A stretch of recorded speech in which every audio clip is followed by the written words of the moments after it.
Hello സുഗമോദേവി പുത്തൻ promo വിശേഷങ്ങളിലേക്ക് എല്ലാ കൂട്ടുകാർക്കും സ്വാഗതം.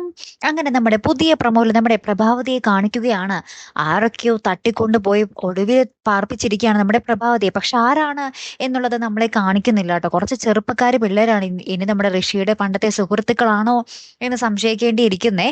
എന്തായാലും ത്യാഗരാജന്റെ ആളുകളാണോ ശരിക്കും ഈ ഋഷിയുടെ ആളുകളാണോ എന്നുള്ളത് ഇപ്പോൾ നമുക്ക് കൺഫ്യൂഷൻ ആയിട്ട് നിൽക്കുക കേട്ടോ. അപ്പുറത്ത് നമ്മുടെ സിദ്ധാർത്ഥനെ നമ്മുടെ വീട്ടുകാർ മൊത്തം കുറ്റപ്പെടുത്തിക്കൊണ്ടിരിക്കുകയാണ്. രജനി പറയുന്നുണ്ട്, അച്ഛന്റെ വാക്കുകൾ തമ്മിൽ ഒരു സാമ്യവും ഇല്ലല്ലോ അച്ഛ, അച്ഛൻ അപ്പോഴും എപ്പോഴും മാറ്റി മാറ്റിക്കൊണ്ടിരിക്കുകയാണല്ലോ എന്നൊക്കെ പറയുന്നുണ്ട്. അമ്മയുടെ ഈ ഒരു ഇതില് അച്ഛന് തന്നെയാണ് പങ്കെന്നുള്ളതാണ് ഞങ്ങളുടെയൊക്കെ സംശയം എന്ന് പറയുകയാണ്. അപ്പൊ സിദ്ധാർത്ഥൻ ഭയങ്കര സങ്കടത്തിലും ആ ഒരു ദേഷ്യത്തിൽ നമ്മുടെ രജനി ഇങ്ങനെ നോക്കുന്നുണ്ടേ.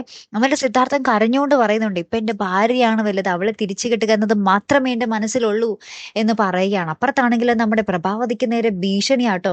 എല്ലാവരും പ്രഭാവതിയെ എന്താ പറയാ തെരഞ്ഞുകൊണ്ടിരിക്കുകയാണ്. പക്ഷേ ഈ ഒരു MLA ഞങ്ങളുടെ കസ്റ്റഡിയിലാണെന്ന് ആരും അറിയുന്നില്ലല്ലോ എന്നൊക്കെ പറഞ്ഞ് ഈ ഒരു കുറച്ച് യുവാക്കള് നമ്മുടെ പ്രഭാവതിക്ക് നേരെ ഇങ്ങനെ അടിക്കാനൊക്കെ കയ്യോങ്ങുന്നുണ്ട്. ലാസ്റ്റ് അതിലൊരുത്തൻ കത്തിയും കൊണ്ട് ഇങ്ങനെ നമ്മുടെ പ്രഭാവതിയെ കുത്താൻ പോകുന്ന ഒരു നിമിഷങ്ങളാട്ടോ ഏറ്റവും ഒടുവിൽ നമുക്ക് കാണുവാൻ സാധിക്കുന്നതേ. അപ്പൊ നമ്മുടെ സുഗമോദേവി പ്രേക്ഷകർക്ക് നമ്മുടെ പ്രഭാവതിയെ നഷ്ടമാകുകയാണോ എന്നേക്കുമായിട്ട്, അല്ലെങ്കിൽ നമ്മുടെ പ്രഭാവതിക്ക് അവിടെ രക്ഷകനായിട്ട് ആര് വരും എന്നുള്ളതാണ് അടുത്ത ചോദ്യം അല്ലെ. കാത്തിരുന്ന് തന്നെ കാണാട്ടോ. അപ്പൊ അടുത്തൊരു വീഡിയോയുമായി വരുന്നത് വരയ്ക്കും ഗുഡ് ബൈ.